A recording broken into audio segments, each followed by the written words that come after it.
Olá, bem-vindos a mais um E aí, professor? Oi, Walter. Estamos de volta ao estúdio? Sim, graças a Deus. Aquilo estava muito moderno, não estava? Sim, tava muito modernoso.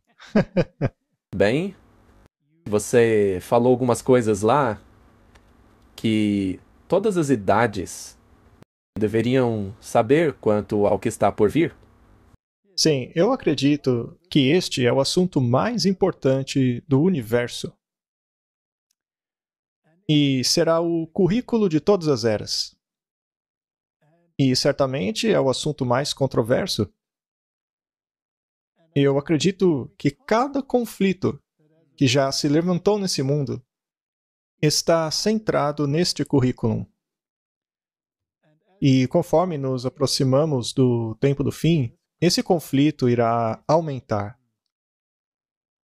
E multidões de multidões estão no vale da decisão. Então, se olharmos na imagem aí, veremos as multidões que estão no vale da decisão, ali embaixo. Temos uma cruz central, que está ligeiramente borrada por uma razão, e temos dois ladrões, um à esquerda e o outro à direita. E se você olhar para cima, no céu, você verá que ali à esquerda, que é na verdade à direita de Jesus, há uma luz meio que brilhando no lado direito de Jesus e sobre a cabeça do ladrão arrependido. E do outro lado, temos trevas e um relâmpago. Esta é, portanto, a decisão que todos têm que tomar. Mas por que isso foi necessário? Para ser um exemplo? Será que não havia outra maneira? Não. E por que há apenas dois ladrões? Um de cada lado de Jesus.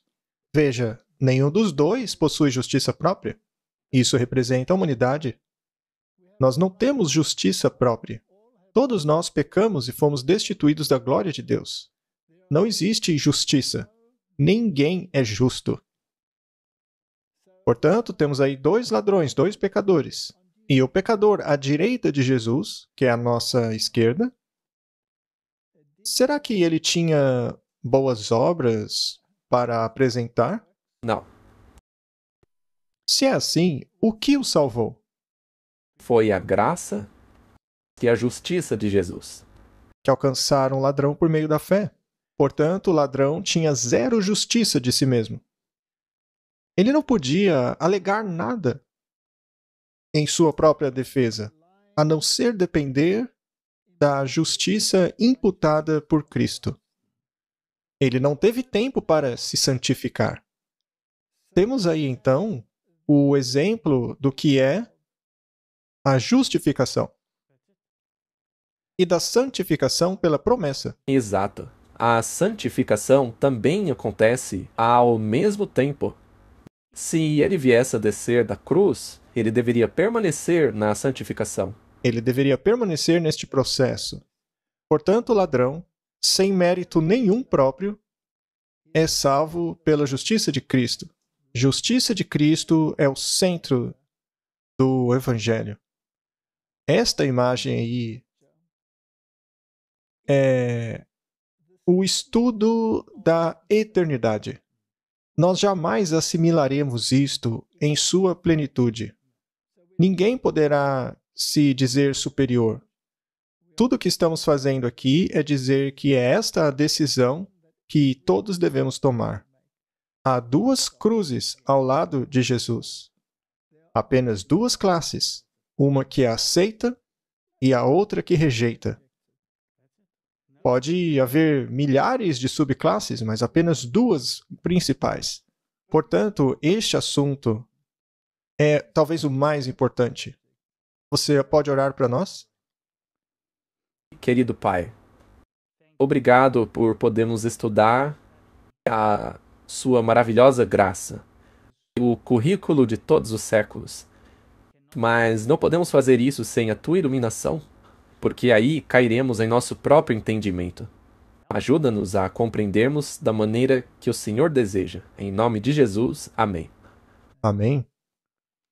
Temos aí um outro exemplo, Martin, que ilustra a decisão da humanidade. Estes são os sacrifícios de Caim e Abel. Aqui na frente você tem Abel e ele está sacrificando o cordeiro. Já no fundo você vê Caim, que trouxe as obras de suas próprias mãos. Ele recusou-se a fazer o que Deus havia pedido. Ele disse: as minhas obras são suficientes. Então, temos duas classes. Abel representa aqueles que aceitam o sacrifício expiatório do Cordeiro de Deus que leva os pecados do mundo. E temos o Caim, que diz: não, as minhas obras são suficientes para que eu entre no reino. Duas classes. E não importa quantas subcategorias hajam, há apenas duas classes principais. Ou você aceita o sacrifício e recebe a justiça de Cristo como um presente, ou você tenta atingir a salvação por meio das suas próprias obras. Exato. Existem apenas duas opções. A imagem também parece representar o tempo do fim, quando a marca da besta for imposta. Alguns irão admitir que não querem seguir à frente guardando os mandamentos de Deus, nem em suas testas ou em suas mãos.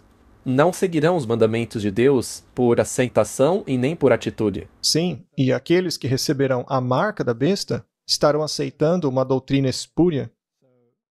Então, a comparação que eu faria era entre aqueles que recebem na testa ou na mão, em contraste com os que recebem o selo de Deus. Então, veja, você tem dois selamentos. O selamento do povo de Deus e, do outro lado, o selamento dos inimigos de Deus. Agora, Martin, outra coisa interessante nessa história são aqueles que seguem os ditames de Deus, como Abel, nessa imagem, trazendo o cordeiro sacrificial, e aceitam o dom da salvação e da justiça de Cristo. Eles sentirão a inimizade dos filhos de Caim deste mundo. Na verdade, isso é uma declaração de guerra, porque Caim sempre tentará matar Abel. E essa tem sido a guerra e a controvérsia desde o início. Dois caminhos para a salvação. Sim. E só há esses dois. Ou pelas obras, ou pela justiça de Cristo.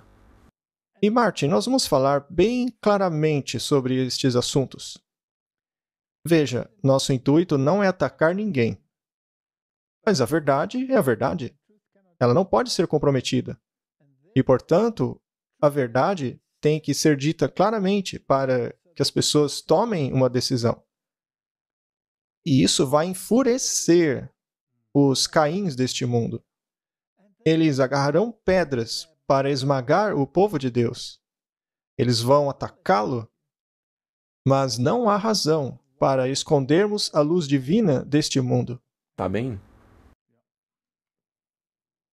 Sabe, Martin, existem aqueles dentro de nossas próprias fileiras que acreditam que, por causa do ecumenismo climático, deveríamos ficar quietos com relação aos sistemas religiosos espúrios. Sim, para sermos aceitos. Para sermos aceitos.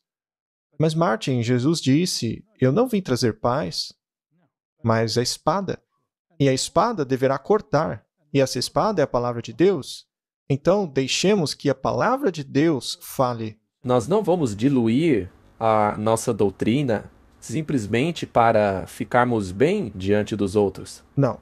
E, de novo, isso não é um ataque pessoal a ninguém. Isso é para que as pessoas possam formar opinião e tomar decisões. Vamos dar uma olhada nos sistemas religiosos do mundo. Temos aí um artigo da Igreja Católica falando a respeito do bom ladrão e do mau ladrão.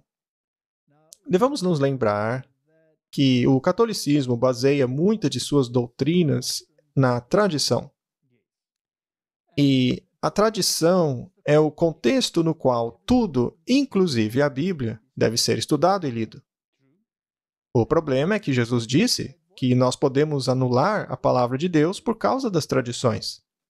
Então, aqueles que acreditam que devemos tomar Deus por sua palavra não podem misturar a Bíblia com tradições. Mas vamos ler o que diz este artigo católico a respeito do bom ladrão e do mau ladrão. Na tradição, o bom ladrão é chamado de São Dimas e o mau ladrão de Gestas.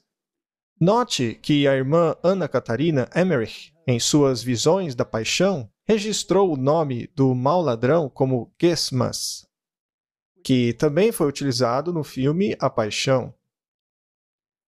Portanto, o filme A Paixão foi baseado nas visões católicas. Não foi baseado na palavra de Deus. Isso é muito importante de se compreender. Sem dúvida. Outra história que circulou na igreja primitiva, mas que não tem fundamento, é relacionada a como a Santa Família encontrou esses dois ladrões em sua jornada para o Egito, enquanto fugiam da fúria do rei Herodes.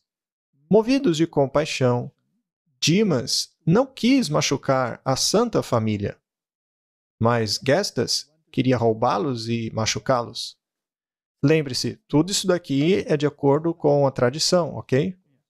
Então, Dimas subornou Gestas com 40 dracmas para deixá-los em paz. A Santa Mãe disse a Dimas que o Senhor sustente com sua mão direita, dando-te a remissão de seus pecados. Então, nesse cenário aí, quem está concedendo a remissão de pecados? Maria. Maria. Então, o pequenino Jesus disse: Mãe, após 30 anos, os judeus irão me crucificar em Jerusalém, e esses dois ladrões serão levantados na cruz comigo. Dimas na minha mão direita e Gestas na minha esquerda. E depois disso, Dimas irá comigo para o paraíso. Como já vimos, não há evidência alguma disso. Mas o catolicismo adora esses escritos apócrifos. Martin, essa história aí é uma fantasia. Na verdade, é patético que as pessoas coloquem qualquer credibilidade em algo desse tipo. O problema é, se você realmente estuda a Bíblia e este assunto, e você lê o Espírito de Profecia como o desejado de todas as nações, então você vê que isso aí não se encaixa no estilo de Jesus. Claro que não. Além disso, o bebê Jesus ainda estava sendo amamentado. Ele jamais poderia ter dito isso aí. Além disso, Maria o teria esquecido completamente, porque ela ficou surpresa ao ver Jesus crucificado, assim como todo mundo. Então, isso daí, obviamente, é uma mentira. Mas a semente que foi plantada é a de que o bom ladrão permanece sob a proteção de Maria. É o que diz a tradição. Vamos rapidamente ao filme A Paixão de Cristo. O diretor Mel Gibson disse ao Christianity Today: Eu tenho me maravilhado pela forma com que o público evangélico tem reagido a esse filme muito mais do que qualquer outro grupo cristão. O que torna isso tão admirável é que este filme é muito mariano. Gibson a chama de uma tremenda corredentora e mediadora. O que você diz, Martin? Isso é blasfêmia. E das grandes, pois apenas um mediador entre Deus e os homens. Jesus? O homem Jesus Cristo. Isso aí que vimos não é bíblico. E eu também acho impressionante que os cristãos evangélicos não percebem o quão mariano esse filme é. Sim, exatamente. Vamos ainda mais fundo que isso. Essa é uma imagem do filme, do ladrão arrependido. Você pode ver que ele está vestindo algo em torno de seu pescoço, mas a Bíblia faz alguma menção disso? Não, absolutamente nada. Certo, então vamos tentar descobrir o que é isso. No filme A Paixão de Cristo, o ladrão arrependido utiliza uma escápula marrom católica. Isso lhe permite escapar do purgatório. Ah, tá. Martin, o purgatório é uma doutrina bíblica? Claro que não. E não foi essa questão do purgatório que deu início à Reforma Protestante? Sim, as indulgências para escapar do purgatório. E qual é a função do purgatório? É fazer as pessoas Pagarem. pagarem pelos pecados que foram perdoados por um padre. Então, quem é que paga pelos pecados? A própria pessoa? E se este fosse o caso, você precisaria de Jesus para alguma coisa? Não. Portanto, essa teologia é a negação da expiação. Você pode utilizar alguns méritos dele, mas é só isso. Sim. A procissão cumpre exatamente os estágios católicos da cruz e os 5 dolorosos mistérios do rosário. Não tem nada disso na Bíblia. Nada. Então isso não passa de tradição humana? Exatamente. E de acordo com eles, Martin, na cruz, Jesus teria dito está feito, ao invés de está terminado. Mas por que eles fazem essa diferenciação? Temos que estudar isso aí. Bem, de acordo com Roma, foi a Eucaristia que foi feita na cruz. A Eucaristia é um sacrifício contínuo. Na verdade, eles dizem que é exatamente o mesmo sacrifício que aconteceu na cruz. Por outro lado, a Bíblia diz que Jesus foi sacrificado de uma vez por todas. A Eucaristia, o sacramento de nosso Salvador feito por Cristo na cruz, também é um sacrifício de louvor em gratidão à obra da criação. Isso foi retirado do Catequismo da Igreja Católica, artigo 1359. Temos que dar uma olhada detalhada nisso daí. Temos aqui o artigo 1359. A Eucaristia, o sacramento de nossa salvação, feita por Cristo na cruz, também é um sacrifício de louvor e gratidão pela obra da criação. No sacrifício da Eucaristia, toda a criação amada por Deus é apresentada ao Pai por meio da morte e ressurreição de Cristo. Por meio de Cristo, a Igreja católica, é claro, pode oferecer o sacrifício de louvor e gratidão por tudo aquilo que Deus criou de bom, bonito e justo na criação e na humanidade. Então, diz aqui que a cruz foi uma tarefa, ou melhor, o início, se você preferir, do sacrifício perpétuo da missa. Que não tem fim. E este sacrifício é oferecido em favor do povo. E, por meio disso, as pessoas se tornam belas e boas. A igreja. A igreja torna as pessoas boas, belas e justas por meio do sacrifício da Eucaristia. Isso é bíblico, Martin? De jeito nenhum. É a justiça de Cristo, quando é imputada a você, que o torna justo. Não é um ritual, uma cerimônia, como a missa, que vai acrescentar alguma coisa a este sacrifício. Este é, portanto, um ponto muito importante. Veja, Martin, existem duas classes, como já dissemos. Aqueles que aceitam o sacrifício e aqueles que não. Aqueles que aceitam o dom gratuito da salvação e a justiça imputada de Cristo, e aqueles que oferecem as suas próprias obras. Aqui temos um caso claro daqueles que trazem as suas próprias obras, porque elas não precisam do sacrifício de Jesus. Sim, porque... A missa faz isso por você. Sim, basta você frequentar a missa. Quando lemos a Bíblia The Way Rhymes, que é a versão jesuíta da Bíblia, vemos assim: Jesus, portanto, quando tomou do vinagre, disse, está consumado. Essa é uma tradução muito estranha. E, curvando a fronte, rendeu o espírito. Agora, quando lemos na Bíblia dos protestantes, e não na católica, vemos assim: Jesus, portanto, tendo tomado o vinagre, disse, está terminado. Ele então curvou a fronte e rendeu o espírito. Essa palavra no original é telio. Vejamos o que diz o dicionário. Acabar, terminar, finalizar, performar, executar, completar, cumprir. Quando aquilo que foi terminado corresponde àquilo que foi dito, a ordem ou comando. Levar a cabo o conteúdo de uma ordem. Realizar assim como foi ordenado. Processo terminado, completado, cumprido, pago. Portanto, o sentido da palavra original não é consumado. Vamos voltar para a Bíblia, porque ela é a nossa única segurança. Isaías 53, verso 12. Por isso lhe darei a parte de muitos, e com os poderosos repartirá ele o despojo. Porquanto derramou a sua alma na morte, e foi contado com os transgressores. Mas ele levou sobre si o pecado de muitos e intercedeu pelos transgressores. Essa é pura doutrina bíblica. E isso é o Antigo Testamento. Ou seja, ele pagou pelos pecados.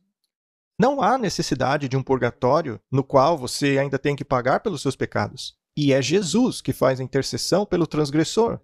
Não Maria ou qualquer outra pessoa, mas somente Jesus.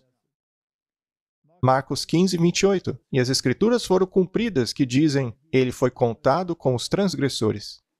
Então, o Novo Testamento faz a aplicação desse texto de Isaías do Antigo Testamento a Jesus Cristo. A respeito da cruz. Portanto, fim de papo. É isso aí e acabou. Vamos ver outra palavra que também gera polêmica. A palavra expiação. Essa palavra foi elaborada por Tyndale. Ele estava pensando a respeito do significado das palavras. E esta daí é linda porque em inglês ela tem o sentido de perdão reconciliatório. Romanos 5, verso 11. E não somente isso, mas também nos gloriamos em Deus, por nosso Senhor Jesus Cristo, pelo qual agora alcançamos a reconciliação. Somos unidos a Deus mais uma vez. Se consultarmos a enciclopédia Novo Mundo, diz assim: expiação significa que dois lados, um separado do outro por causa da ofensa de um deles, finalmente se reconciliam. Consiste de duas fases. A primeira, o lado ofendido faz expiação pelo perdão do ofensor. E depois, a reconciliação, que recupera o estado de unidade que havia antes. Portanto, este é o significado. Essa é a descrição da palavra expiação. Mas mesmo as Bíblias católicas utilizam essa palavra. Todas as versões modernas também a utilizam, mas colocaram a ela uma outra definição. Nós temos que ser muito cuidadosos sobre como lemos alguma coisa, porque se você não entende qual é a definição deles, você pode ser pego desprevenido, já que é a mesma palavra. É algo muito traiçoeiro. É muito traiçoeiro, muito mesmo. Outra palavra que é muito importante é a palavra propiciação. Romanos 3, verso 25. Ao qual Deus propôs para propiciação. Essa palavra vem de ilasterion, pela fé no seu sangue. E isso é muito importante.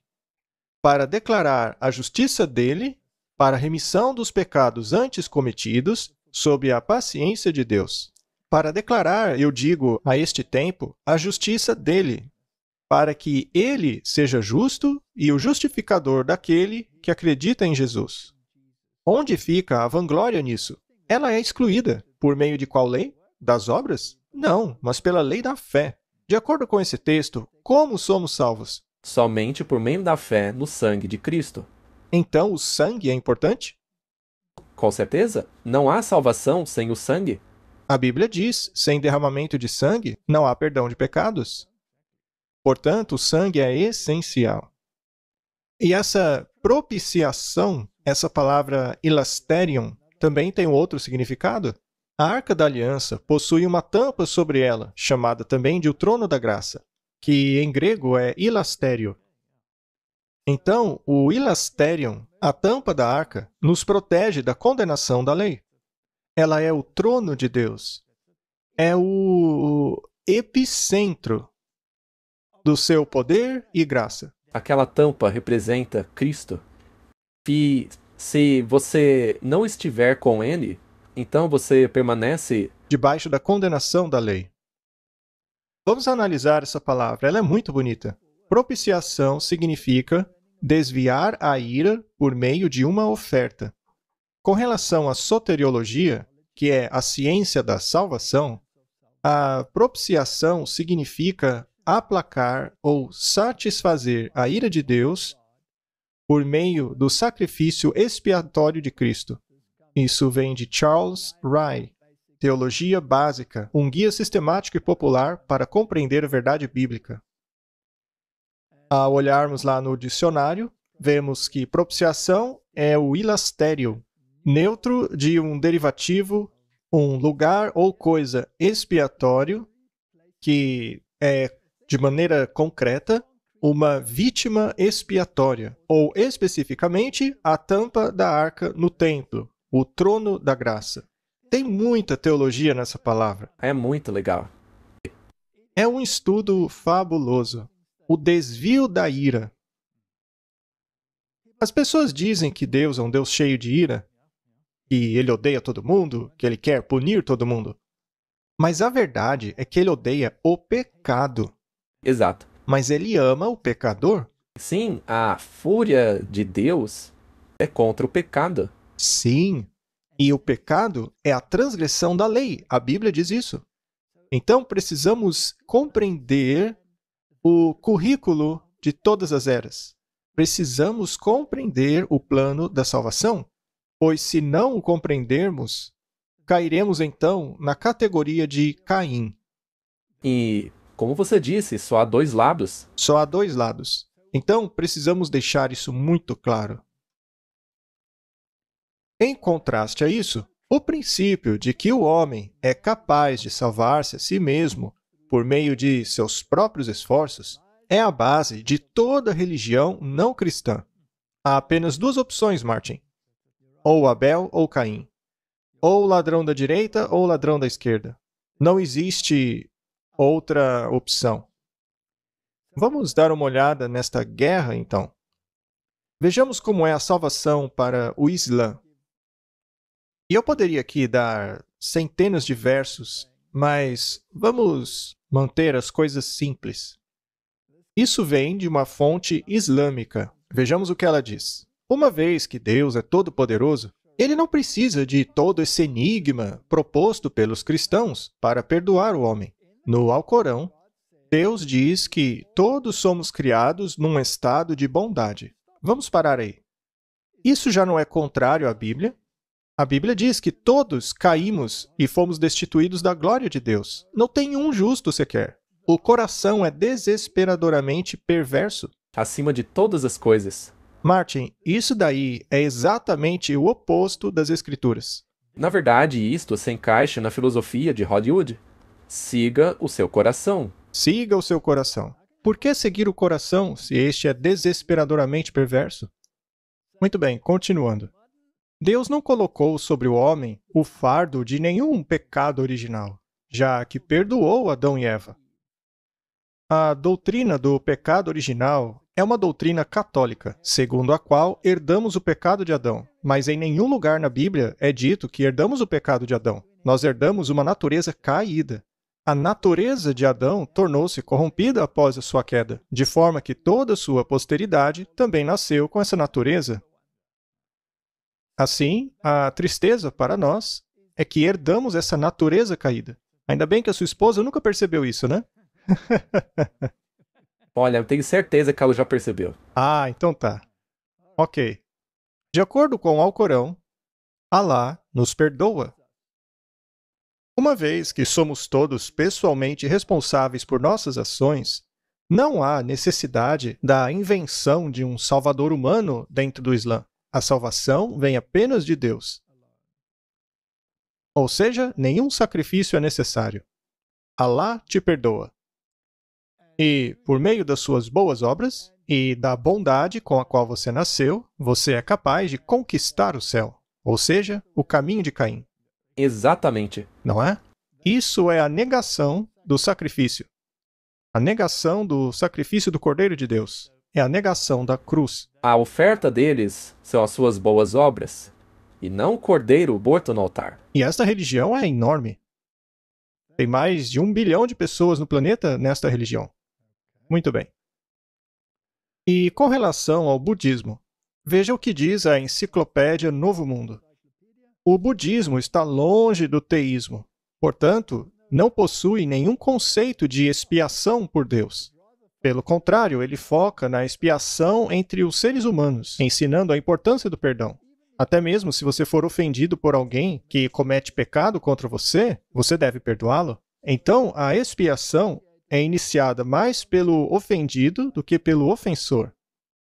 Você deve praticar o metan, que é o amor gentil, e a karuna, que é a compaixão, a mudita, que é a alegria empática. Mas toda a ideia de perdão vem da crença de que isso impede tanto o ofendido como o ofensor de desenvolverem emoções negativas e prejudiciais do karma, o que infelizmente os ligará ao pecado e à miséria, sem necessidade de um salvador. É tudo sobre você e suas atitudes.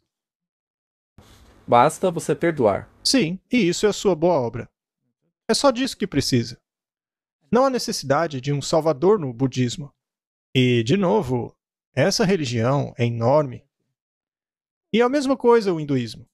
Não há necessidade de um mediador. Nenhuma.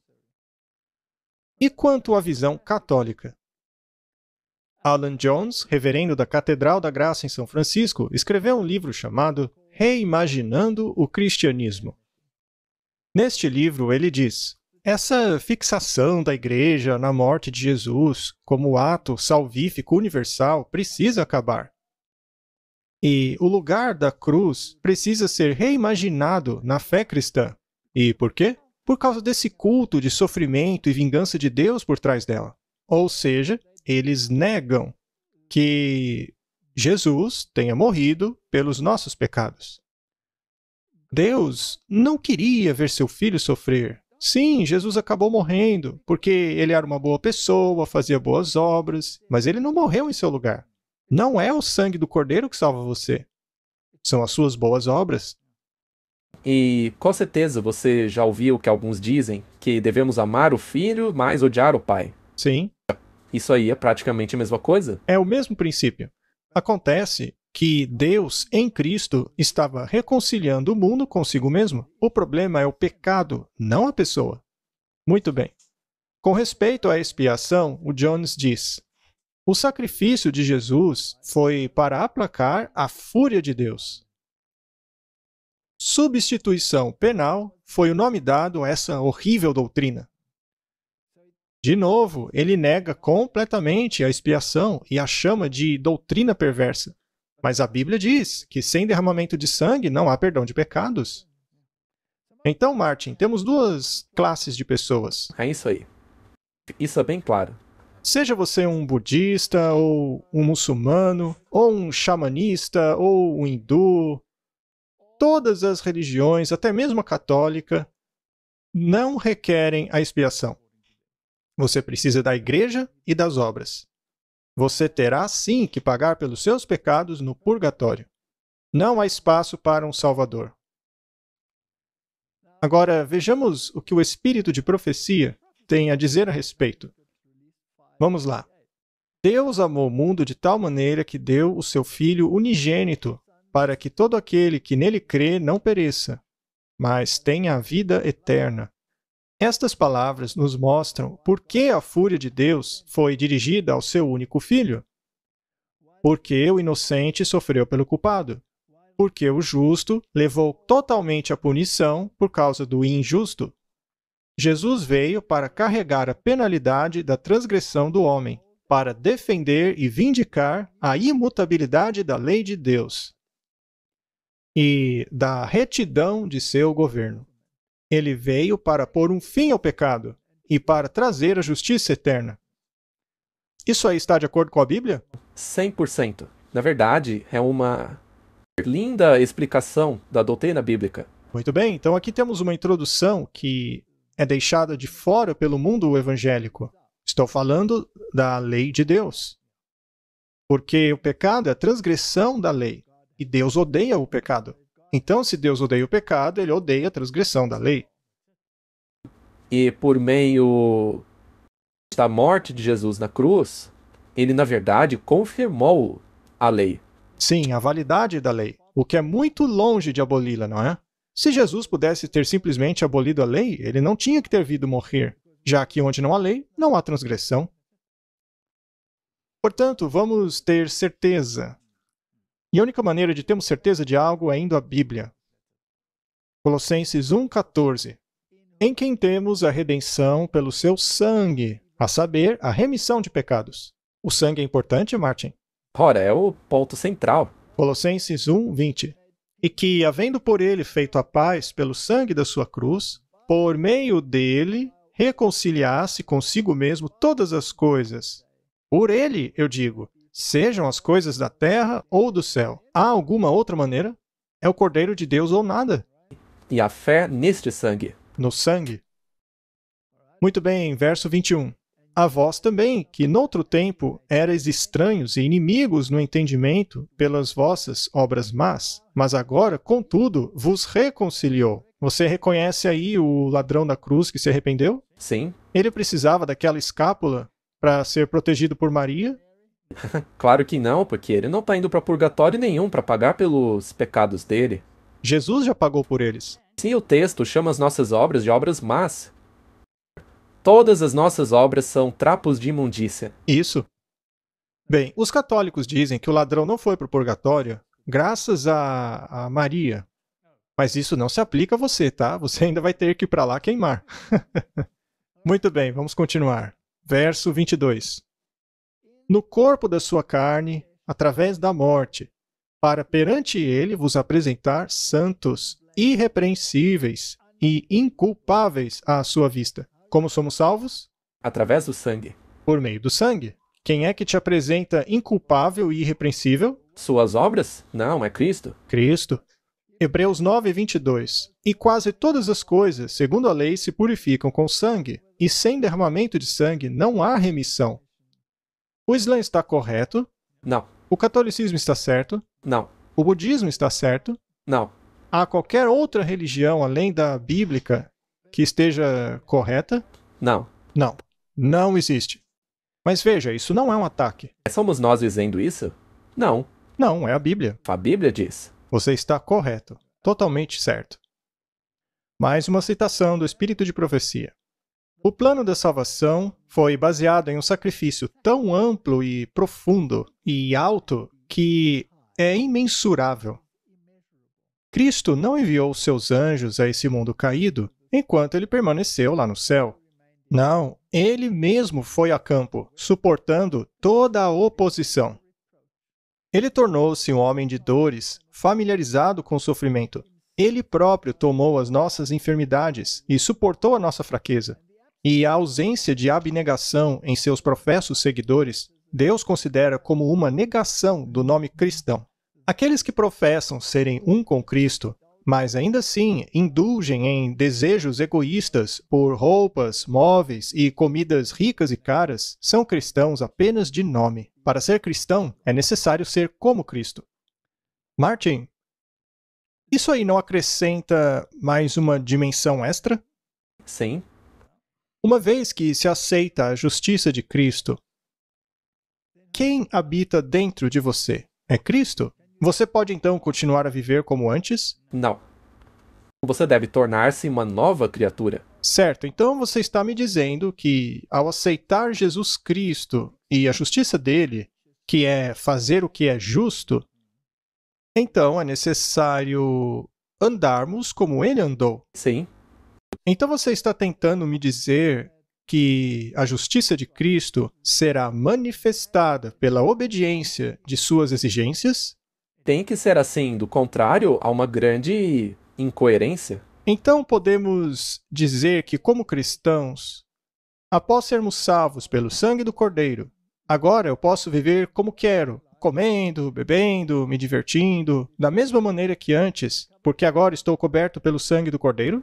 Na verdade, é o oposto disso. É o oposto disso, não é? Você tem que se tornar como Cristo. Muito bem, então, por que Jesus teve que morrer?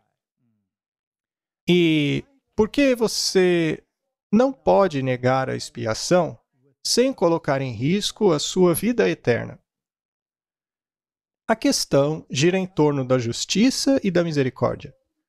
A lei de Deus, ela gira em torno disso, porque justiça é uma palavra judicial.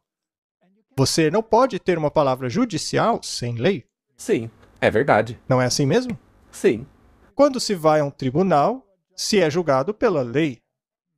Em inglês, a palavra para advogado é lawyer, que tem a ver com law, lei. e há também a figura do juiz que julga. É óbvio. Exato. Então, justiça. Agora, o salário do pecado. É a morte. Tá, vamos refrasear isso. O salário da transgressão da lei é a morte. E se você é um transgressor, então a justiça exige que você morra. É o que diz a lei de Deus. Ok. Mas o que exige a misericórdia? A misericórdia põe de lado a penalidade da lei. Então ela remove a condenação. Sendo assim, podemos afirmar que justiça e misericórdia são opostos? Sim, Completamente opostos, não é? A justiça exige a morte e a misericórdia exige a vida. São totalmente opostos. Se você afirmar que um transgressor merece a aplicação da justiça, isso naturalmente vai excluir a misericórdia. isso mesmo, porque a penalidade precisa ser executada. Ok. Agora, presumindo que Satanás, quando foi expulso do céu, onde havia justiça, ele tenha dito a Deus: espera um pouquinho aí. Como você pode dar misericórdia à humanidade quando eles transgrediram, sendo ao mesmo tempo um Deus de justiça? Se eles transgrediram, eles merecem a mesma penalidade que eu, a morte. Mas você está dizendo que é um Deus misericordioso e que vai perdoá-los. Neste caso, você não é um Deus justo? Bem, se você considerar essas frases, ele está certo. Ok. Mas e se eu te disser, Martin, que justiça e misericórdia se beijaram ali na cruz?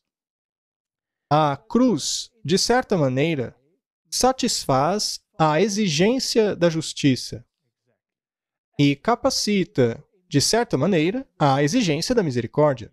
Não é correto? Me parece que sim. Muito bem. Então a cruz é crucial e negar qualquer um de seus componentes é negar a expiação. Isso mesmo. Certo. Vamos avançar. Salmos 89, verso 14. A justiça e o juízo são a base de seu trono. A misericórdia e a verdade irão adiante do teu rosto. Dois opostos. Segundo o diabo, é impossível conciliar os dois. É o que ele diz. Não dá. Muito bem. Agora, curiosamente, Martin, as religiões do mundo dizem a mesma coisa. Segundo elas, você deve satisfazer as demandas da justiça com as suas boas obras. São as suas boas obras que expiam seus pecados. Vamos ler Isaías 9, verso 7. Do aumento deste governo e da paz não haverá fim, sobre o trono de Davi e do seu reino, para o firmar e o fortificar com juízo e justiça, desde agora e para sempre. O zelo do Senhor dos Exércitos fará isto. Ok, vamos pegar a palavra paz aqui e vamos olhar Salmo 119, verso 165. Muita paz tem aqueles que amam a tua lei, e para eles não há tropeço.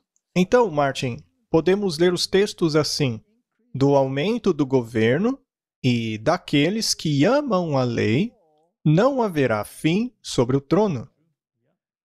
A justiça e o juízo governarão. Muito bem. E então você tem o Salmo 85, que diz assim: misericórdia e verdade se encontraram. A justiça e a paz beijaram uma a outra. Vamos definir a palavra verdade, Martin. Salmo 119, 142. A tua justiça é a justiça eterna. A tua lei é a verdade. De novo, se formos refrasear, lemos assim: a misericórdia e a lei se encontraram. Você acha que isso faz sentido? Com toda certeza, está escrito aí. A Bíblia define o que é verdade. Muito bem. Então, mais uma vez, temos a justiça e a misericórdia. E até mesmo justiça e paz. Porque podemos substituir a palavra paz por lei. Podemos dizer que a justiça e a lei se beijaram. Muito bem. Então, elas se beijaram. E quando isso aconteceu? Na cruz. É o único lugar onde elas poderiam se beijar. Temos aí uma citação do livro Desejado de Todas as Nações. Satanás, com suas poderosas tentações, torceram o coração de Jesus. O Salvador não podia ver além dos portais da tumba. Por que não? Porque, Martin, o pecado nos afasta de Deus. O pecado é transgressão da lei. E Jesus morreu pela nossa transgressão da lei. Sabemos que o salário do pecado é a morte. E vimos que ele era incapaz de ver além dos portais da tumba. Que morte ele morreu aí, a primeira ou a segunda? A segunda, Sim, porque não há nada após a morte. correto. A esperança não conseguia fazê-lo ver sua ressurreição como um vencedor ou confortá-lo com a ideia do Pai aceitando o seu sacrifício.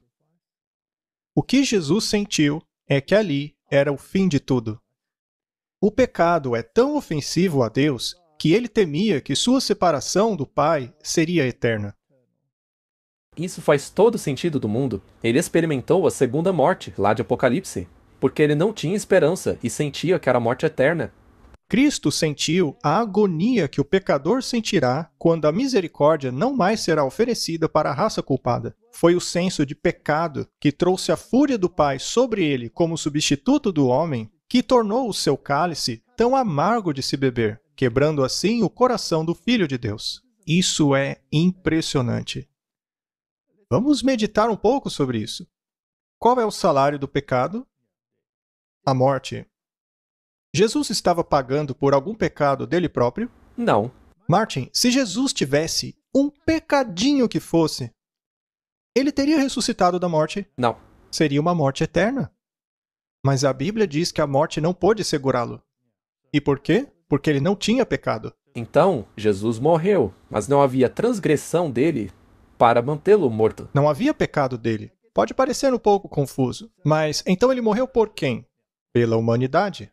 Muito bem, temos que analisar isso daí. Porque o plano da salvação é muito profundo. Muito profundo mesmo. Aqui estão alguns pensamentos que eu mesmo escrevi. O preço. Toda dor e culpa da humanidade ele carregou. Quão ofensivo é ao Filho de Deus negarmos a expiação. Você concorda? Sim, com toda certeza. Isso é um ultraje àquilo que Jesus veio fazer nesta terra. E é por isso que eu digo, que insulto os protestantes terem assinado aquela declaração conjunta sobre a justificação. Porque Jesus pagou tudo e eu devo tudo a ele. 2 Coríntios 5:21. Porque aquele que tornou-se pecado por nós não tinha pecado, para que assim fôssemos feitos justiça de Deus nele. Portanto, a resposta está na frase, ele tornou-se pecado por nós. Este é um pensamento complicado, a gente tem que digerir isso daí.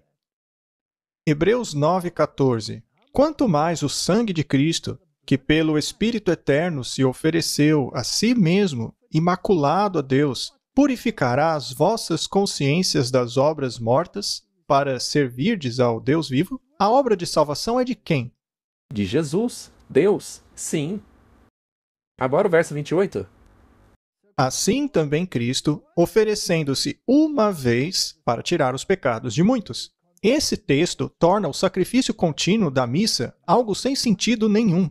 Sim, porque ele morreu de uma vez por todas para tirar nossos pecados. Continuando, aparecerá a segunda vez sem pecado aos que esperam para a salvação.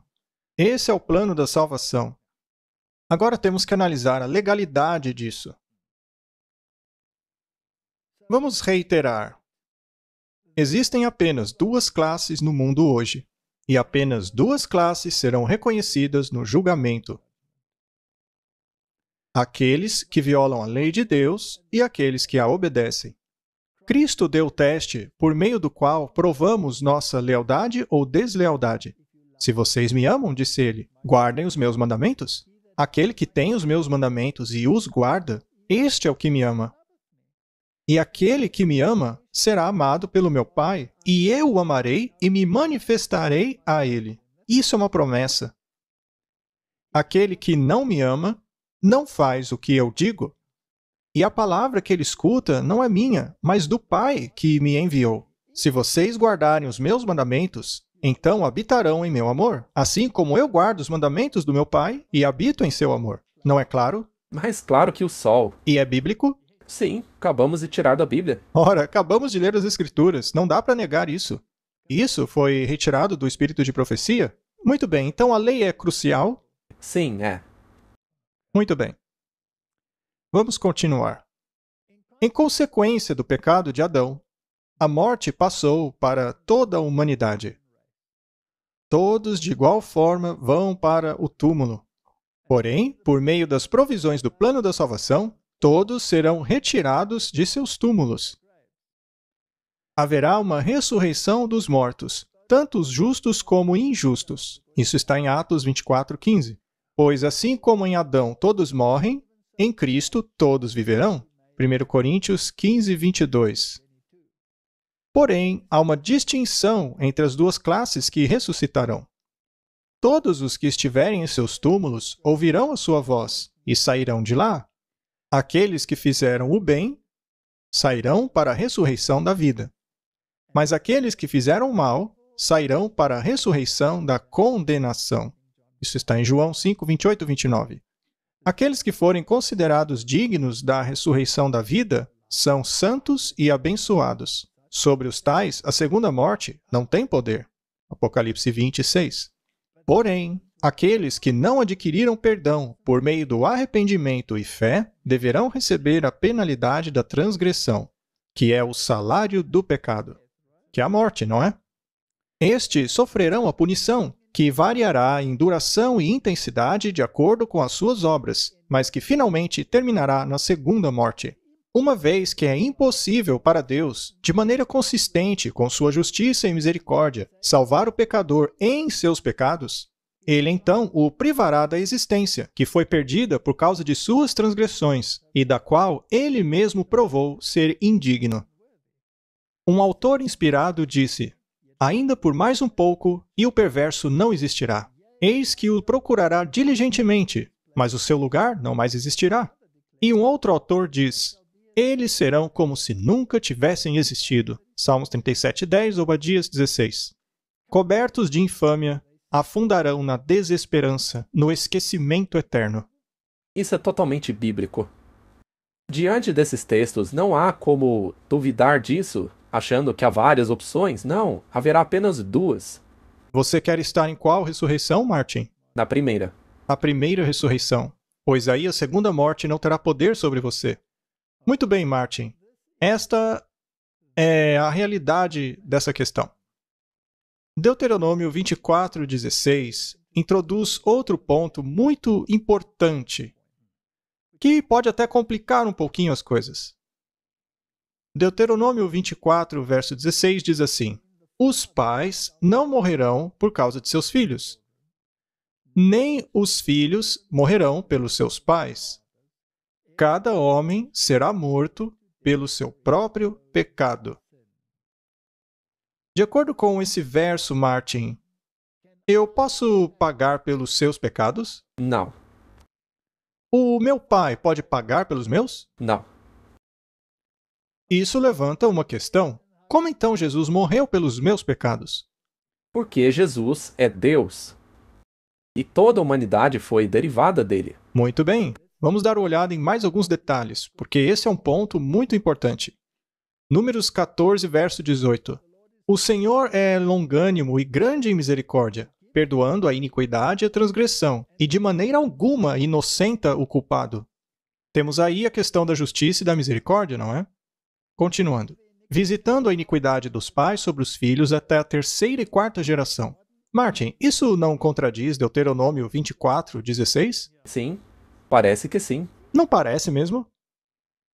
E será que podemos dizer que Deuteronômio 24, verso 16, é uma afirmação irrevogável? Sim. Muito bem. Portanto, não é possível visitar a iniquidade dos pais sobre os filhos. Não. Muito bem. Porém, esse outro verso diz que a iniquidade é visitada até a terceira e quarta geração. Precisamos entender isso daí. É um ponto importante. Sim, deve ser estudado. Muito bem. Vamos dar uma resposta curta aí. Deus diz que a iniquidade não pode ser transferida de uma pessoa para outra. Mas em qual sentido essa iniquidade é transferida de uma geração a outra geração? A resposta é simples. Os atos e o exemplo que os pais apresentam aos seus filhos é frequentemente repetida por eles. Os filhos acabam se comportando como os pais. O que normalmente acontece até a terceira e quarta geração. Agora, na ciência da epigenética, nós temos descoberto que um mau hábito, Mas veja, a tradição pode encaixar nisso aí também. sim, um mau hábito é perpetuado até pelo menos a terceira e quarta geração. Ou seja, aquilo que os seus pais comiam, você tende a comer, seus filhos tendem a comer e provavelmente até os seus netos. Mas se você decide quebrar o ciclo dizendo eu não quero mais isso, é uma luta. Então, não é que Deus pune os filhos pelos pecados que os pais cometeram, mas é que a iniquidade dos pais é repetida pelas próximas gerações. Muito bem, tudo isso é bem interessante de se estudar. A iniquidade é passada pela tradição e pela epigenética às próximas gerações. Deus, ele pune cada um de acordo com as suas próprias escolhas. Correto?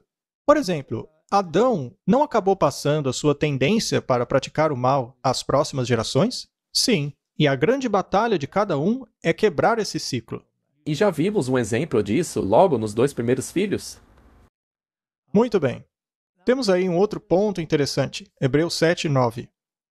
Até mesmo Levi, que recebeu o dízimo, pagou dízimos por meio de Abraão, por assim dizer, porque ele ainda estava nos lombos de seu pai quando Melquisedeque lhe saiu ao encontro. Vamos analisar isso um pouco. Levi existiu entre 350 e 400 anos depois de Abraão. Mas uma vez que veio de Abraão, apesar de ainda não ter nascido, Levi teria pago dízimo, entre aspas, neste sentido. Por exemplo, em certo sentido, toda a humanidade estava em Noé e sua esposa. No entanto, em Adão, toda a humanidade, machos e fêmeas, estavam corporativamente nele presentes. De forma que, quando Adão pecou, toda a humanidade herdou a sua natureza caída e a propensão para o pecado. Então veja, os descendentes de Adão não herdaram o pecado dele, mas sim a sua natureza propensa a pecar. Quem então poderia redimir a humanidade caída pagando o salário do pecado, que é a morte? Apenas alguém no qual toda a humanidade estava corporativamente presente antes de Adão ter existido. Este é Cristo, por meio de quem todas as coisas foram criadas, e em quem habita corporalmente toda a plenitude da divindade.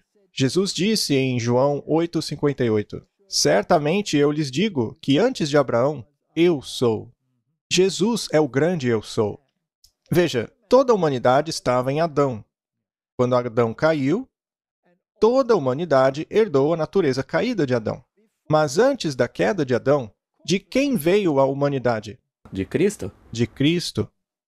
Portanto, o único que poderia carregar a iniquidade de toda a humanidade é alguém em quem a humanidade estava essencialmente presente antes de existir. E que também não pecou. E que também não pecou. Então, esse é Cristo. É por isso que Adão não poderia morrer pela raça humana. Exato. Vamos cavar mais fundo ainda. Romanos 9, 29.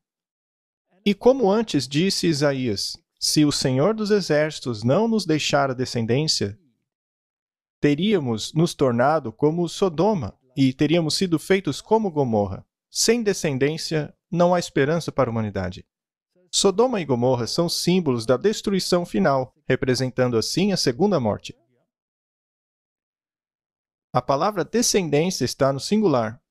Lucas 8:11. A parábola é esta: a semente é a palavra de Deus. E a palavra de Deus, naturalmente, é Jesus. No início era a palavra, e a palavra estava com Deus, e a palavra era Deus. Gálatas 3:16. As promessas foram feitas a Abraão e sua semente. Ele não diz sementes no plural, fazendo referência a muitos, mas a apenas um. A tua semente, que é Cristo. Portanto, a semente é uma. Só há um que pode nos salvar. Do contrário, somos como Sodoma e Gomorra. Colossenses 1:16. Pois por meio dele todas as coisas foram criadas, que há no céu e na terra, visíveis e invisíveis, sejam tronos ou domínios ou principados ou poderes. Todas as coisas foram criadas por ele e para ele. Ele é o Criador. Tudo sempre existiu corporativamente nele. Isso não inclui os anjos? Sim. Ele criou tudo. Tudo. João 1:3. Todas as coisas foram feitas por ele. Todas é uma palavra bem ampla. Sim, o universo inteiro. É como disse o verso: tudo, seja no céu ou na terra. E sem ele, nada do que foi feito se fez. Então ele é o único.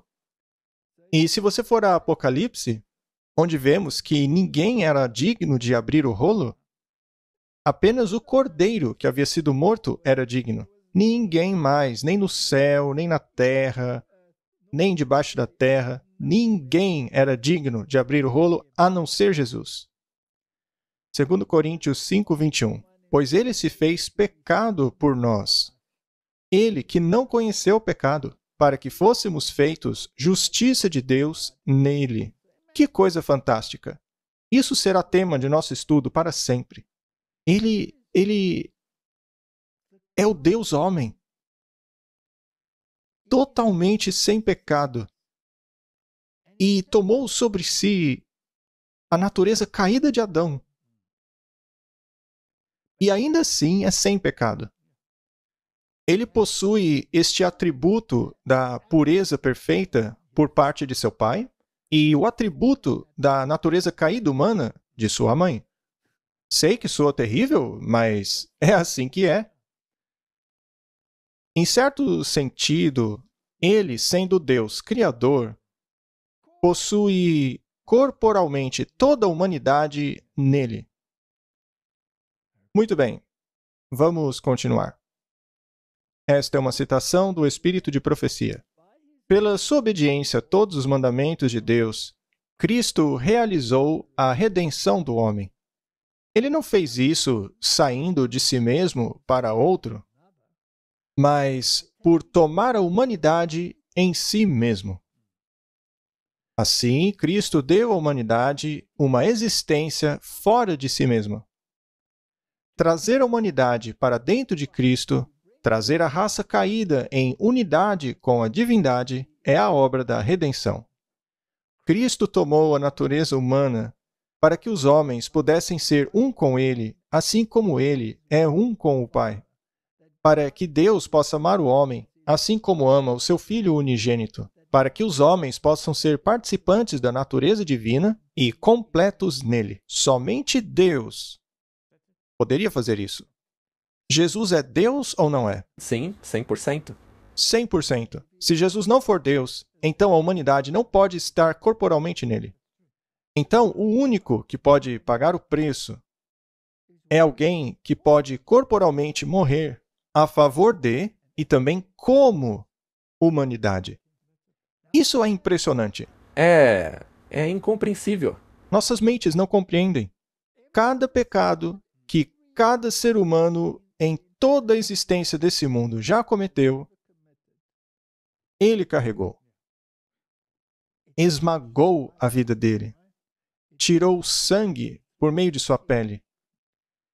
Ao assumir a humanidade, Cristo tornou-se parte de cada ser humano. Ele foi o cabeça da humanidade, o ser divino e humano. Com o seu longo braço humano, ele poderia abraçar toda a humanidade, enquanto que com seu braço divino, ele poderia assegurar o trono do infinito. O único, o único indivíduo em todo o universo que poderia morrer em favor e como você e eu é o próprio Deus. Jesus Cristo, Deus manifesto em carne. já que viemos todos dele. O Senhor pode tomar cada um de nós em seus braços, pois estes circundam a raça. Nos lembremos de que depois que Cristo tomou os passos necessários no arrependimento, conversão e fé em favor da raça humana, ele foi a João ser batizado por ele no Jordão. Vamos parar aí. Jesus pecou, Não, então Jesus precisou se arrepender? não. Não. Ele nunca precisou se arrepender de nenhum pecado. Ele precisou se converter? Não. Não. Porque ele nunca foi rebelde. Ele nunca foi rebelde. Ele ia se arrepender do quê? Muito bem. Será que ele precisou exercer essa fé? Não, porque ele era perfeito. Ele era objeto da fé. A nossa fé se baseia justamente nele. Muito bem. Então, depois Cristo ter tomado os passos necessários para o arrependimento, conversão e fé em favor da humanidade, então veja, ele não fez por necessidade própria, mas para nós. Muito bem. Agora, o quão perfeito seria esse arrependimento em nosso favor? Quão perfeita seria essa conversão? Quão perfeita seria essa fé? A fé de Jesus não era pequena? Não, ela não era. Ele então foi a João ser batizado por ele no Jordão. Mas ele precisava? Não. Ele não precisava nascer de novo. Ele também fez isso em nosso favor. Não é à toa que João estranhou, dizendo: Eu tenho que ser batizado por ti, e tu vens a mim? Jesus disse: Deixa assim por enquanto, porque assim convém cumprir toda a justiça. Por quem ele foi batizado? Pela humanidade. Pela humanidade. Pelo transgressor. Isto não é o batismo perfeito? Não é a conversão perfeita? E o plano da salvação necessita disso. Sim, totalmente. Porque se você não tem uma salvação perfeita, então você sofrerá o salário do pecado. Quando ele saiu da água, ele ajoelhou-se às margens do Jordão e ofereceu uma oração tal como jamais havia chegado aos céus. Enquanto ele orava, os céus abriram, e a glória de Deus, na forma de uma pomba dourada, ficou sobre ele. E dos mais altos céus foi ouvida a voz do infinito dizendo: Este é o meu filho amado, em quem me comprazo. Martin, esse não é o plano da salvação perfeito. Será que existe outro? Existe outra coisa que possa satisfazer as exigências da justiça? Não, não existe. Existe outra maneira de satisfazer as exigências da misericórdia? Não. Nem mesmo o seu arrependimento é bom o suficiente? Então, seria a morte de Cristo essencial? 100%. Já que até mesmo ele teve que se arrepender em seu favor. E temos que ter fé nisso. Mas o Islã chama esse plano de salvação de filosofia humana inventada. Isso é realmente fascinante. É um assunto importante? Claro, é a salvação. Muito bem. O desejado de todas as nações, página 112. O olhar do Salvador parece penetrar o céu, enquanto ele derrama sua alma em oração. Enquanto ele sabe o quanto o pecado endureceu os corações dos homens e o quão difícil seria para eles discernirem sua missão e aceitarem o dom da salvação, e não é difícil até hoje, Martin? Sem dúvida. Até hoje as pessoas não rejeitam?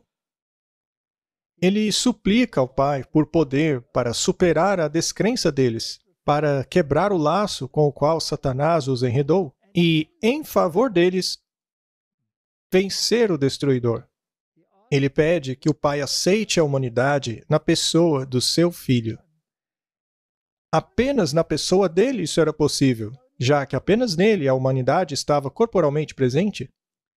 Nunca dantes os anjos ouviram tal oração.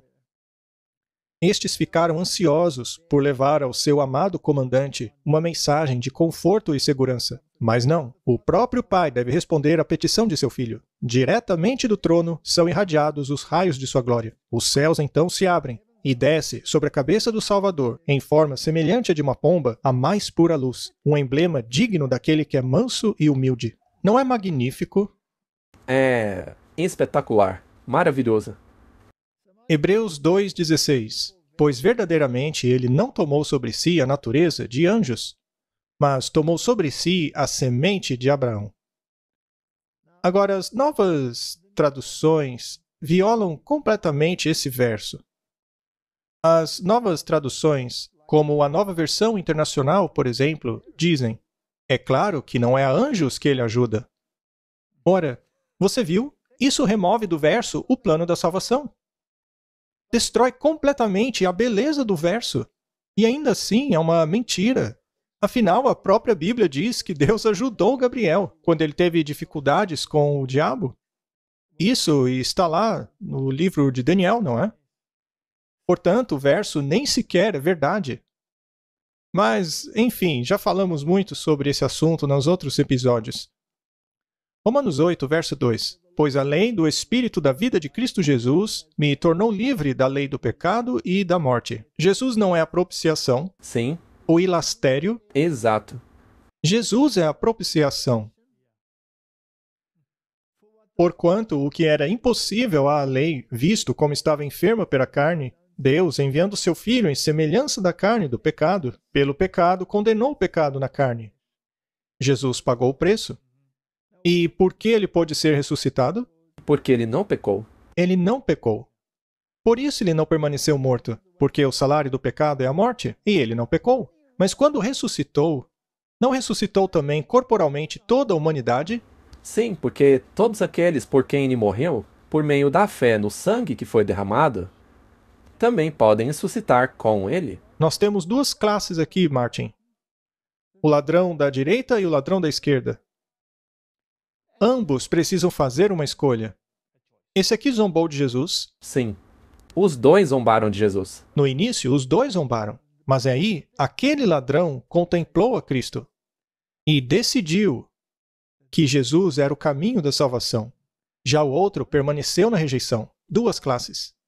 Até mesmo o Salvador ressuscitado não pode salvar o impenitente. Não. Isso porque não se pode pagar o preço pelo impenitente. A nossa salvação não é no pecado. Nossa salvação é do pecado.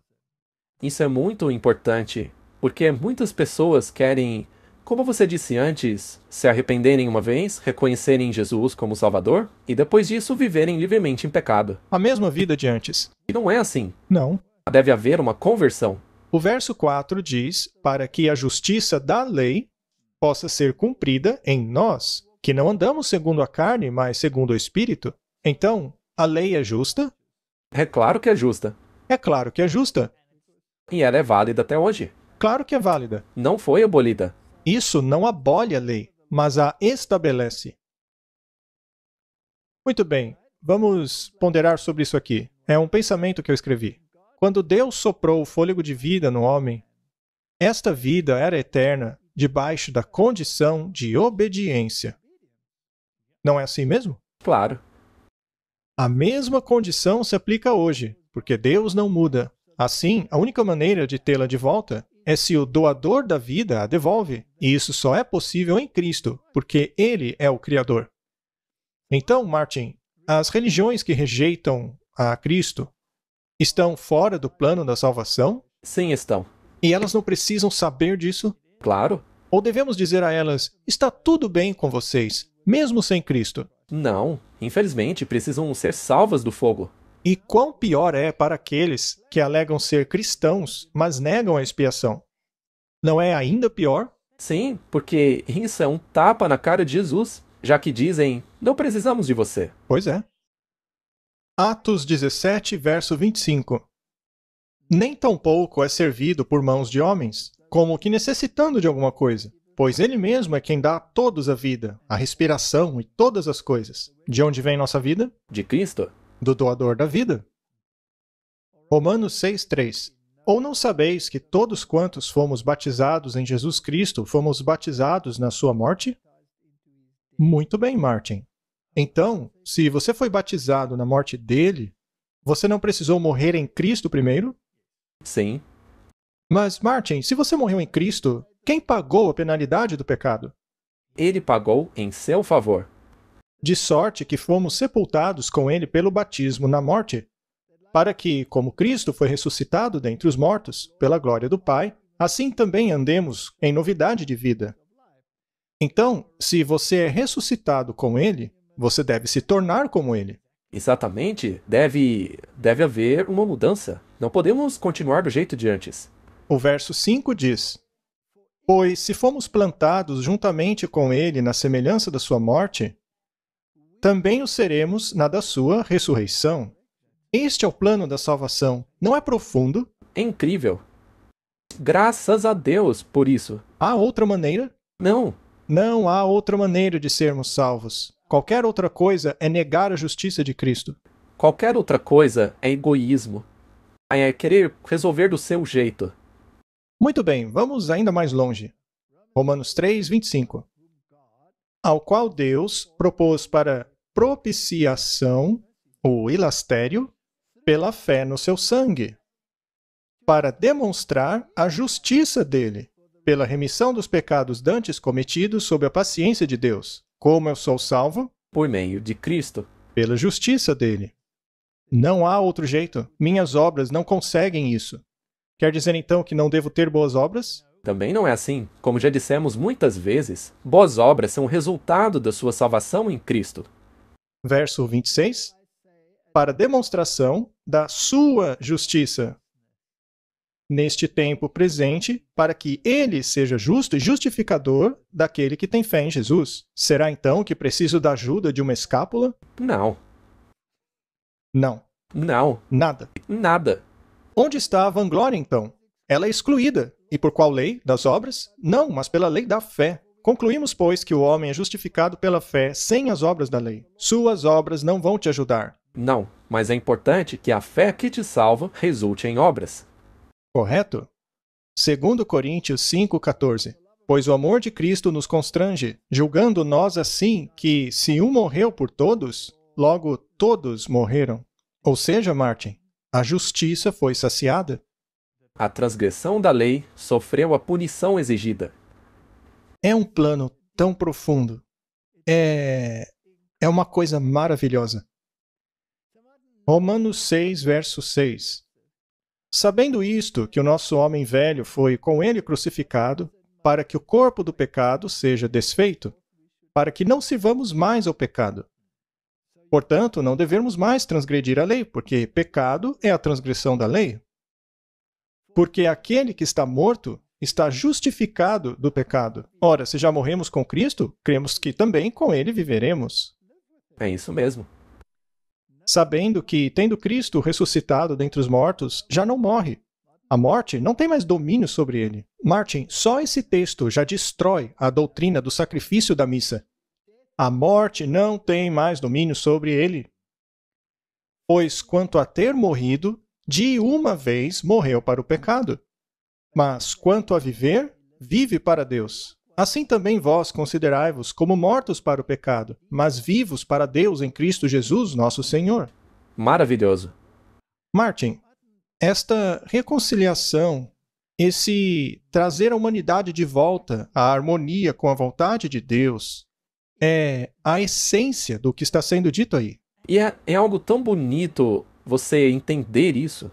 O que me faz pensar por que Deus, como dizem algumas pessoas, acabaria com a lei. E por que ele faria isso? Para você poder fazer justamente aquilo que ele não quer que você faça? Isso é um grande absurdo. Por que Deus anularia a lei se ela está lá para te ajudar? É isso mesmo. Vamos ler uma citação do Espírito de Profecia.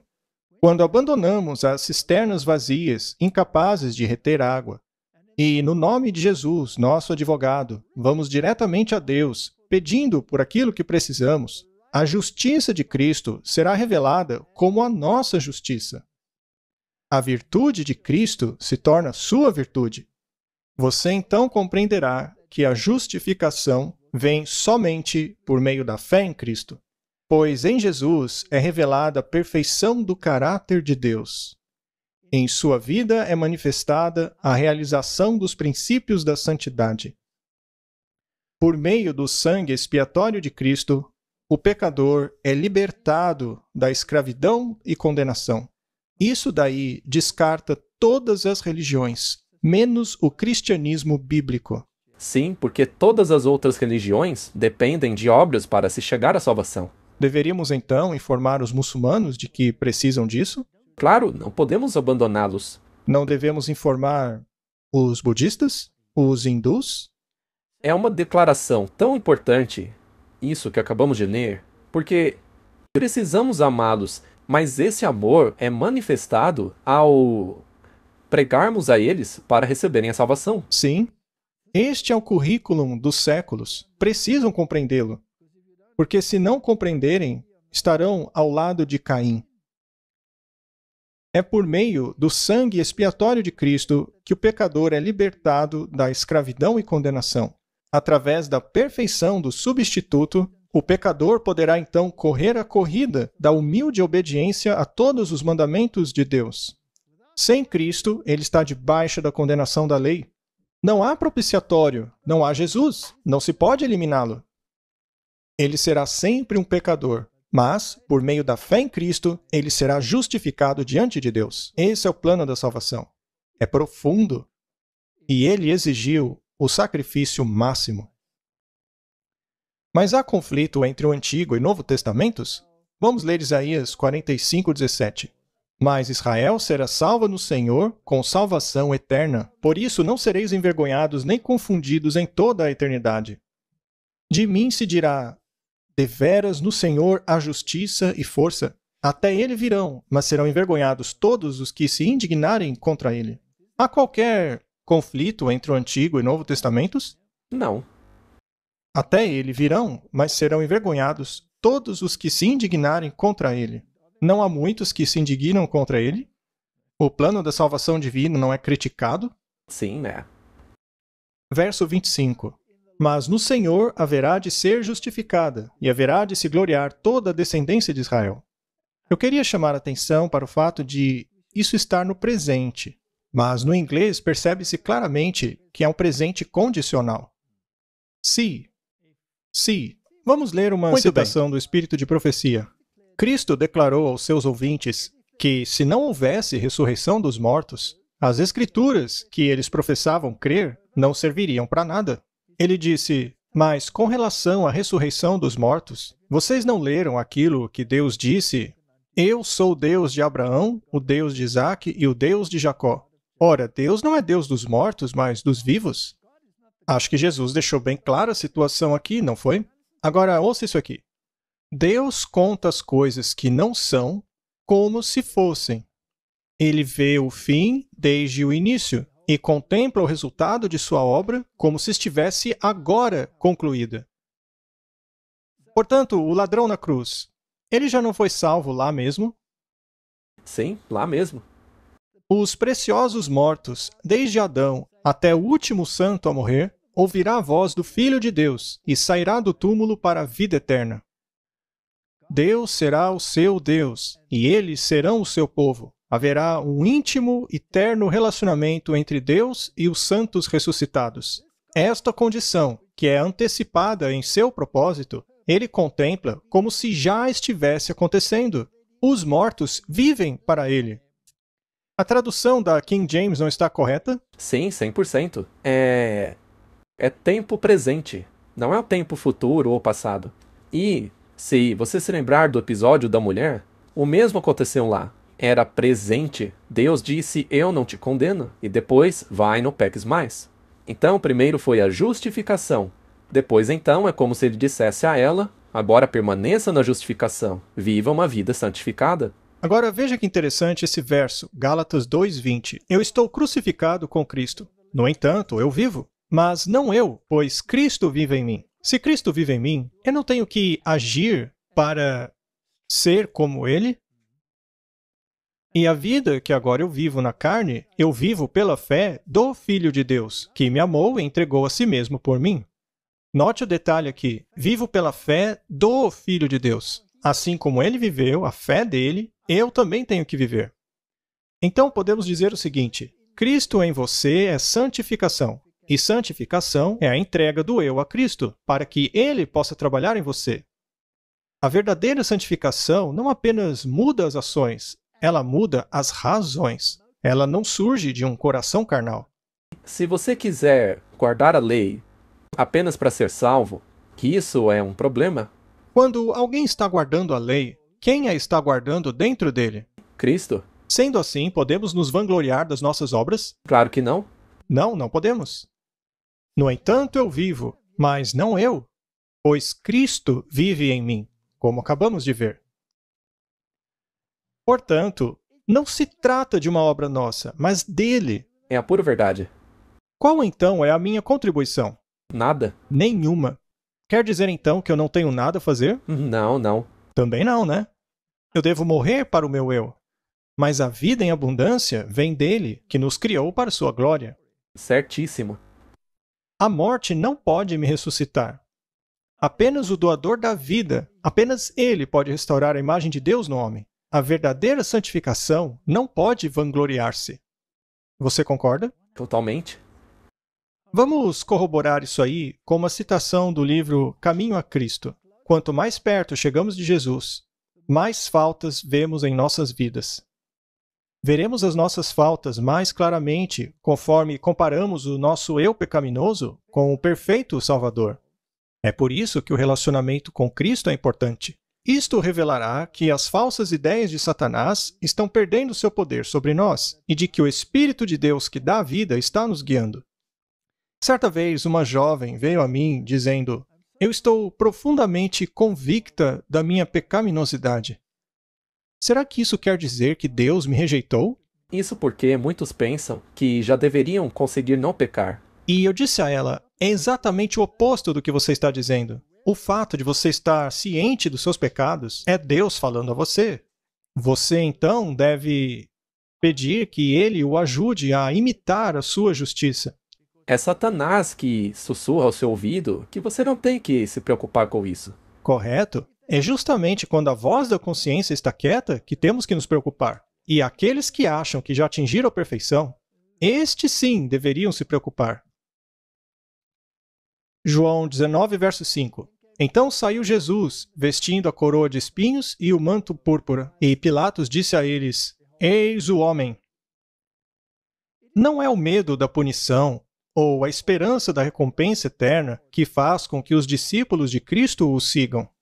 Eles contemplam o amor sem igual do Salvador, revelado por meio da sua peregrinação na terra, desde a manjedoura de Belém à cruz do Calvário.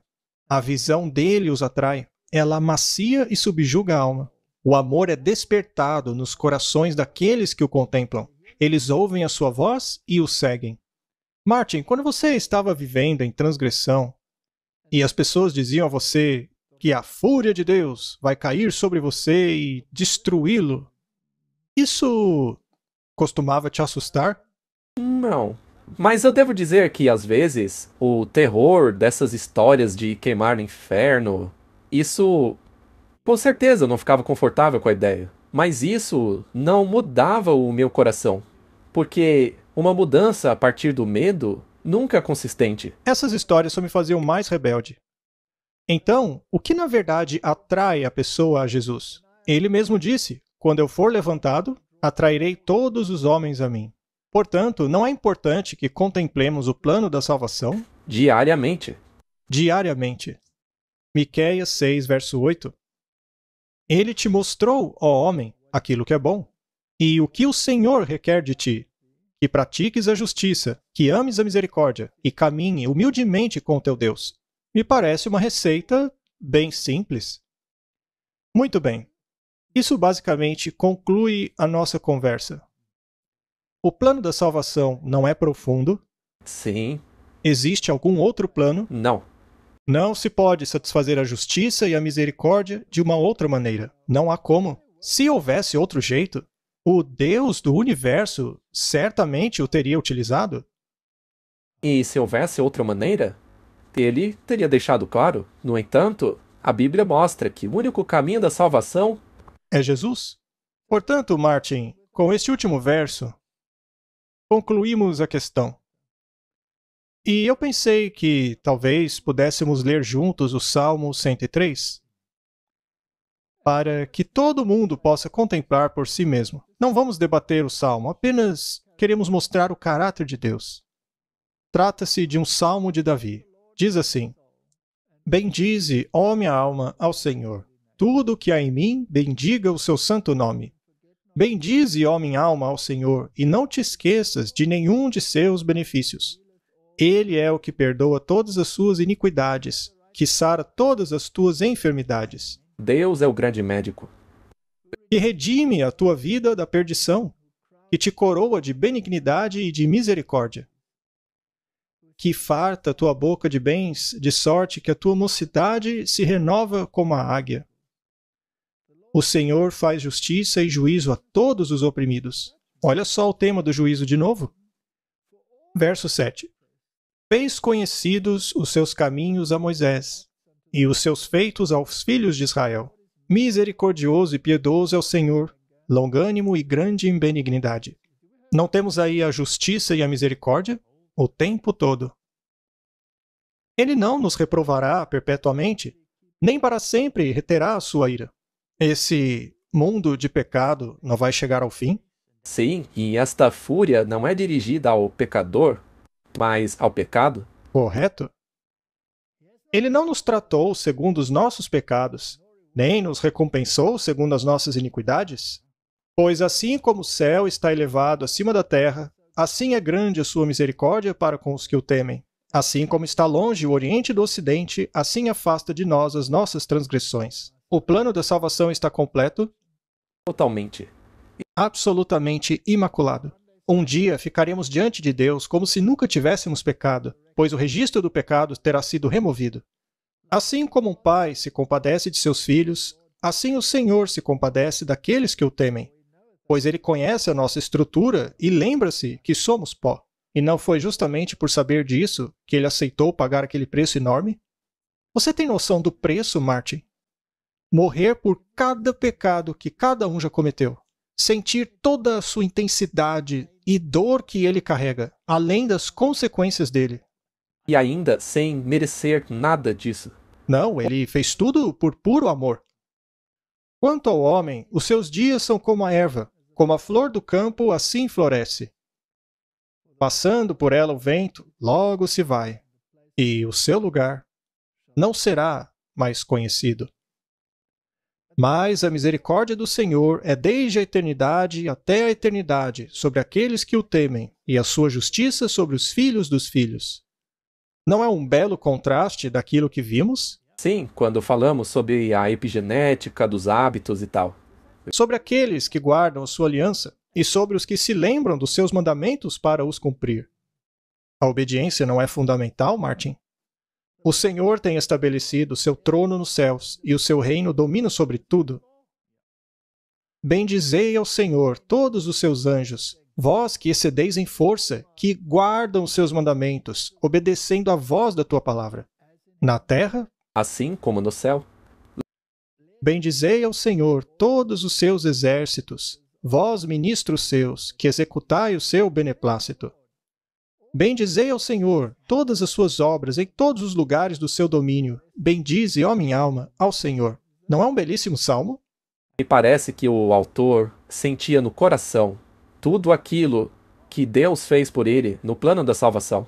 Ele reconciliou o mundo caído consigo mesmo. Fantástico. E é por isso que é tão importante contemplar essas coisas.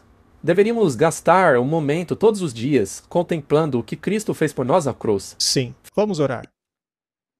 Querido Pai, obrigado pelo plano da salvação. Obrigado pela expiação, pela propiciação e pela graça que emana do teu trono. Sem o Senhor, toda a humanidade estaria perdida. Ao olharmos para as religiões deste mundo e as filosofias dos ateus, Senhor, eu tremo, porque todas ignoram este grande evento, o maior evento que já ocorreu neste universo. e que será o motivo da nossa contemplação, do nosso estudo por toda a eternidade. Hoje nós só compreendemos uma pequena fração de sua profundidade. Porque assim como os céus estão altos acima de nós, também são os pensamentos de Deus. Obrigado por nos dar um vislumbre. E ajuda-nos, Senhor, a alcançar a humanidade, para que ela possa ver naquela cruz o caminho da salvação. Em nome do Senhor Jesus. Amém. Amém.